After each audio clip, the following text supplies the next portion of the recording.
शिवानी, रूबरू बिहार में आपका स्वागत है। आज है 28 नवंबर। चलिए फटाफट बढ़ते हैं बिहार की अब तक की 20 बड़ी खबरों के साथ। उससे पहले एक नजर अब तक की टॉप 5 खबरों पर। किसानों के लिए आई अच्छी खबर। बाढ़ बड़ौनी के बिजली इकाइयों का नीतीश कुमार ने किया लोकार्पण। बिहार और यूपी के बीच होगी 7 गांवों की अदला बदली। आंगनबाड़ी सेविका सहायिका के चयन का बदला तरीका। बिहार के सचिवालय कर्मी कर रहे हैं आंदोलन की शुरुआत। अब चलिए बढ़ते हैं खबरों की ओर विस्तार से।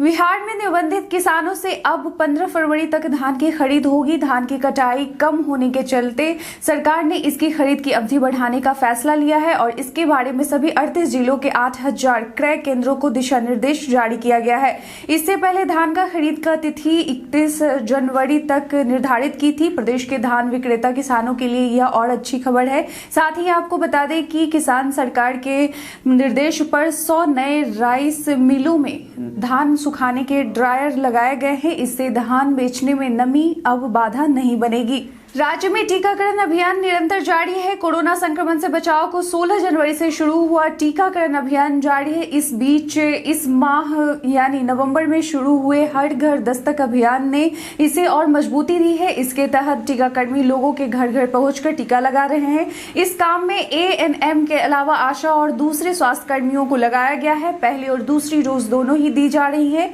इस अभियान में इस महीने तक सबसे टॉप पर सहरसा जिला है। वहीं दूसरे नंबर पर पूर्णिया और राजधानी पटना इस लिस्ट में तीसरे नंबर पर है। बिहार में बाढ़ स्टेज 1 की पहली इकाई और बड़ौनी स्टेज 2 का लोकार्पण मुख्यमंत्री नीतीश कुमार ने बीते दिन किया। मुख्यमंत्री ने दोनों बिजली घरों को लोकार्पित किया। लोकार्पण समारोह में केंद्रीय ऊर्जा मंत्री RK सिंह, केंद्रीय पंचायती राज मंत्री गिरिराज सिंह के अलावा जदयू सांसद राजीव रंजन सिंह उर्फ ललन सिंह, विधान पार्षद नीरज कुमार सहित अन्य गणमान्य व्यक्ति भी मौजूद रहे। बिहार में सरकारी नौकरी पाने की चाहत रखने वालों के लिए बड़ी खबर है। क्लर्क स्तर की बहाली के लिए सरकार ने नियमों में बड़ा बदलाव कर दिया है। सरकार चतुर्थ वर्ग के कर्मचारी के पद पर बहाल लोगों को तरक्की का अवसर देने जा रही है। योजना है कि LDC लोअर डिवीजन क्लर्क की बहाली में इन्हें प्राथमिकता दी जाए। इसकी पहल लोक स्वास्थ्य अभियंत्रण विभाग PHED से हुई है। यह तत्काल प्रभाव से लागू भी कर दिया गया है। 2016 के मूल नियम में यह पहला संशोधन है। इस फैसले का व्यापक असर पड़ने की उम्मीद है। शराब के विषय में किसी प्रकार की जानकारी मिले तो टोल फ्री नंबर 15545 पर इसकी जानकारी दें। इस पर कॉल करने से आपकी शिकायत निबंधित हो जाएगी। साथ ही आपकी गोपनीयता बरकरार रहेगी। इसके अलावा टोल फ्री नंबर 1800345626 पर भी लोग शराब बनाने, बाहर से इसकी खेप आने संबंधित सूचना दर्ज करा सकते हैं। शिकायत पर तत्काल सक्षम पदाधिकारी कार्रवाई करते हैं और करेंगे। राज्य के 1 करोड़ श्रमिक ई श्रम पोर्टल पर निबंधित हो गए हैं। राज्य के सभी असंगठित क्षेत्र के कामगारों का ई श्रम पोर्टल पर निबंधन 31 दिसंबर तक पूरा किए जाने के लिए राज्य स्तरीय अनुश्रवण समिति की समीक्षा बैठक हुई। मंत्री जीवेश कुमार ने कहा कि ई पोर्टल से बिहार में 3 करोड़ 49 लाख कामगारों को जोड़े जाने का लक्ष्य निर्धारित है, जो राज्य की आबादी का 30% है। इससे लगभग राज्य के सभी कामगार कवर हो जाएंगे। देश की लगभग सभी कोर्ट में आपराधिक मामलों की सुनवाई के बाद तारीख मुकर्रर की जाती है। मुकदमों के बोझ तले दबी अदालतों में लंबी सुनवाई होती है, लेकिन बिहार के अररिया जिले के अदालत में तस्वीर बदली हुई नजर आ रही है। अररिया के पॉक्सो एक्ट के स्पेशल कोर्ट के स्पेशल जज शशिकांत राय की अदालत में अबोध बच्चियों के साथ यौन उत्पीड़न और दुष्कर्म जैसी घृणित घटनाओं में काफी संजीदगी से मामले का त्वरित निपटारा करते अपना ऐतिहासिक फैसला दे रहे हैं। मामला बिहार में अररिया जिले से जुड़ा है, जहां की अदालत ने एक दिन में फैसला सुनाकर पूरे देश के लिए बड़ा उदाहरण पेश किया है। बताया गया कि अररिया के नरपतगंज थाने में इसी साल की 23 जुलाई को एक नाबालिग के साथ रेप का केस दर्ज किया गया था। केस की इन्वेस्टिगेटिव ऑफिसर रीता कुमारी ने आरोपी को गिरफ्तार कर लिया और 18 सितंबर को कोर्ट में चार्जशीट दाखिल कर दी गई। इस केस में जज शशिकांत राय की अदालत ने 20 सितंबर को संज्ञान लिया और 24 सितंबर को आरोप तय करते हुए उम्र कैद की सजा और 50,000 जुर्माना करार किया। भारत सरकार ने किसानों की एक और अहम मांग मान ली है। केंद्रीय कृषि मंत्री नरेंद्र सिंह तोमर ने इसकी जानकारी दी। उन्होंने कहा कि किसान संगठनों ने किसानों द्वारा पराली जलाने को अपराध से मुक्त करने की मांग की थी। भारत सरकार ने भी इस मांग को स्वीकार कर लिया है। पराली जलाने को अपराध की श्रेणी से बाहर रखने का फैसला केंद्र ने संसद का शीतकालीन सत्र शुरू होने से 2 दिन पहले किया है। मैट्रिक परीक्षा 2022 में सामान्य अभ्यर्थियों को भी दृष्टिबाधित श्रेणी में परीक्षा फॉर्म भरा दिया गया है। समस्तीपुर जिले के 26 विद्यालयों के 63 छात्र छात्राओं की इसमें सहभागिता हुई है, जिन्होंने दृष्टिबाधित कैटेगरी का चयन किया है। लेकिन बिहार विद्यालय परीक्षा समिति को आशंका है कि इतने ज्यादा दृष्टिबाधित छात्र नहीं होंगे। कई संस्थानों के छात्र छात्राओं ने सामान्य श्रेणी में होने के बाद भी दृष्टिबाधित कोटि में परीक्षा फॉर्म भरा है। ऐसे में अब बोर्ड ने सभी जिलों के डीईओ को निर्देश जारी कर एचएम से इसका सत्यापन कराते हुए वास्तविक दृष्टिबाधित बच्चों की संख्या की रिपोर्ट मांगी है। भले ही लोक जनशक्ति पार्टी आज 2 गुटों में बट गई हो, लेकिन आज 28 नवंबर को लोजपा के स्थापना दिवस पर दोनों ही गुट स्थापना दिवस मनाने वाले हैं। बताते चले कि आज लोजपा अपना 21वां स्थापना दिवस मना रही है। इसे लेकर दोनों गुटों की तरफ से अलग अलग आयोजन होंगे। इसे लेकर लोक जनशक्ति पार्टी रामविलास पासवान की ओर से आज पटना स्थित बापू सभागार में कार्यक्रम आयोजित है, जिसका उद्घाटन राष्ट्रीय अध्यक्ष चिराग पासवान करेंगे। वहीं रामविलास पासवान के भाई और केंद्रीय मंत्री पशुपति पारस द्वारा भी अपनी पार्टी राष्ट्रीय लोक जनशक्ति पार्टी के कार्यालय समेत जिला स्तर पर इस कार्यक्रम को धूमधाम से मनाने का निर्देश दिया गया है।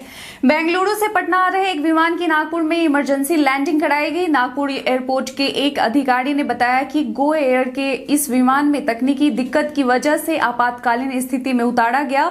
विमान में कुल 139 यात्री और क्रू मेंबर सवार थे। रनवे पर दमकल की गाड़ियां, डॉक्टर, एम्बुलेंस सहित सभी तैयारियां पूरी कर ली गई थी, लेकिन सौभाग्य से विमान सुरक्षित उतर गया। बिहार और यूपी के बीच 7-7 गांवों की अदला बदली होगी। यूपी के कुशीनगर जिले के 7 गांव बगहा के होंगे, जबकि बगहा के 7 गांव यूपी के कहलाएंगे। इसको लेकर सहमति बनने के बाद दोनों राज्य केंद्र सरकार को प्रस्ताव भेज रहे हैं। केंद्र सरकार का अनुमोदन मिलते ही गांवों की अदला बदली की प्रक्रिया पूरी हो जाएगी। तिरहुत प्रमंडल के आयुक्त ने इसको लेकर डीएम कुंदन कुमार को पत्र भेजकर यूपी की सीमा से सटे बिहार के 7 गांवों का प्रस्ताव तैयार करने का निर्देश दिया है।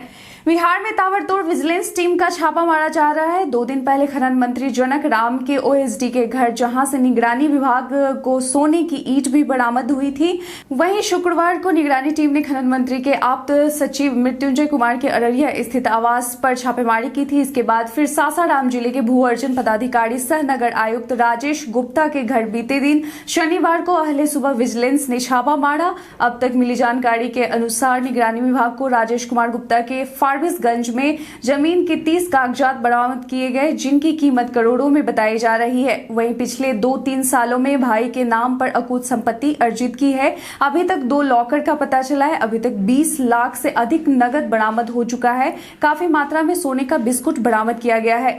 देश का सबसे बड़ा सरकारी बैंक एसबीआई अपने ग्राहकों को कई तरह की खास सुविधाएं देता है। अगर आपने स्टेट बैंक में जनधन खाता खुलवा रखा है तो आपके लिए बड़े फायदे की खबर है। बता दें कि बैंक अपने जनधन खाता धारकों को 2 लाख रुपए तक का फायदा दे रहा है। ये योजना आर्थिक रूप से कमजोर लोगों को किफायती तरीके से फाइनेंशियल सर्विस, बैंकिंग, बचत और जमा खातों, क्रेडिट, बीमा, पेंशन तक पहुंच को सुनिश्चित करती है। इस कार्ड में बैंक ग्राहकों को 2 लाख रुपए तक एक्सीडेंटल इंश्योरेंस कवर की सुविधा दे रहा है। रुपे कार्ड की मदद से आप खाते से पैसे निकाल सकते हैं और खरीदारी भी कर सकते हैं।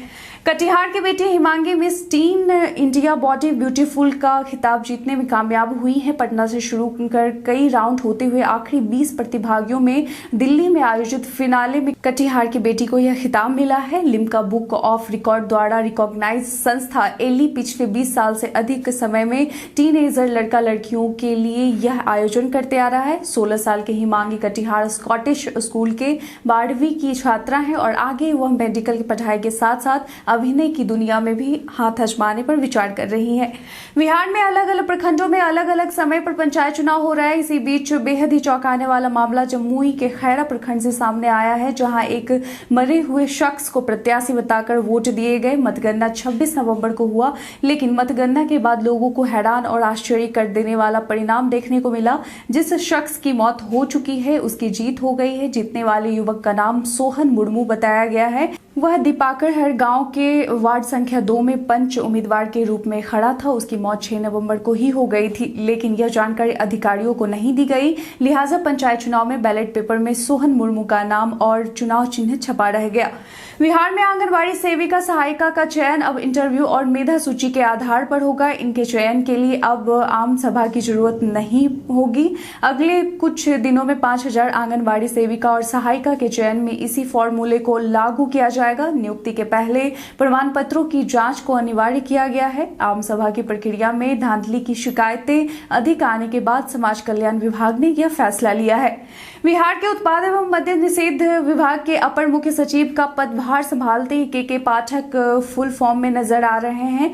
खासतौर पर शराब की होम डिलीवरी रोकने के लिए उन्होंने वर्क प्लान बनाने की बात कही है। उन्होंने कहा है कि उसी वर्क प्लान के हिसाब से कार्रवाई की जाएगी। दरअसल उत्पाद और निबंधन विभाग के अपर मुख्य सचिव मद्य निषेध के पाठक की अध्यक्षता में शराबबंदी कानून और नई उत्पाद नीति के प्रभावी कार्यान्वयन के लिए पटना समाहरणालय सभागार में बैठक आयोजित की गई थी। बैठक में मुख्य रूप से होम डिलीवरी को 100% रोकने का निर्देश अपर मुख्य सचिव ने दिया और जल्द से जल्द वर्क प्लान तैयार करने को कहा है। केंद्रीय सचिवालय की तरह बदनाम करने की मांग पर बिहार सचिवालय सेवा संघ के सदस्य आंदोलन की शुरुआत कर रहे हैं। पहले चरण में 29 नवंबर से ये काला बिल्ला लगाकर अपनी मांग पूरी करने के लिए सरकार पर दबाव बनाएंगे। संघ के अध्यक्ष विनोद कुमार एवं महासचिव प्रशांत कुमार ने शनिवार को यह जानकारी दी। इससे पहले भी संघ ने आंदोलन का ऐलान किया था, लेकिन सामान्य प्रशासन विभाग की पहल के चलते यह शुरू नहीं हो पाया। बिहार पुलिस ने बड़ी कार्रवाई करते हुए पश्चिम बंगाल के बड़े शराब माफिया मुर्शीद आलम को गिरफ्तार कर लिया। मुर्शीद आलम पश्चिम बंगाल के उत्तरी दिनाजपुर जिला के करणदिघी थाना दालकोला इलाके का रहने वाला है। मद्य निषेध इकाई और पूर्णिया पुलिस की संयुक्त कार्रवाई में उसे पूर्णिया से गिरफ्तार किया गया। मुर्शीद आलम बंगाल से बिहार में शराब भेजने वाले सिंडिकेट का सबसे बड़ा तस्कर है। बिहार पुलिस उसके पीछे 2 साल से लगी थी। कल हमारे द्वारा पूछे गए सवाल का आप लोगों में से बहुत लोगों ने अपना जवाब हमें कमेंट सेक्शन में लिख कर दिया था। जिन्होंने पूछे गए सवाल का जवाब दिया है उनके नाम है मनोज कुमार, दिलीप राम, रजनीश कुमार, मुटू रंगीला और रविशेख कुमार। इसके साथ ही बढ़ते हैं आज के सवाल की ओर। आज का सवाल है कि क्या अररिया के पॉक्सो एक्ट के स्पेशल कोर्ट के स्पेशल जज शशिकांत राय की अदालत की तरह ही सभी अदालतों में न्याय देने में जल्दबाजी दिखानी चाहिए या नहीं? कमेंट कर अपना जवाब हमें जरूर बताएं। आज के लिए बस इतना ही। बिहार की तमाम खबरों के साथ जुड़े रहने के लिए देखते रहें रूबरू बिहार। धन्यवाद।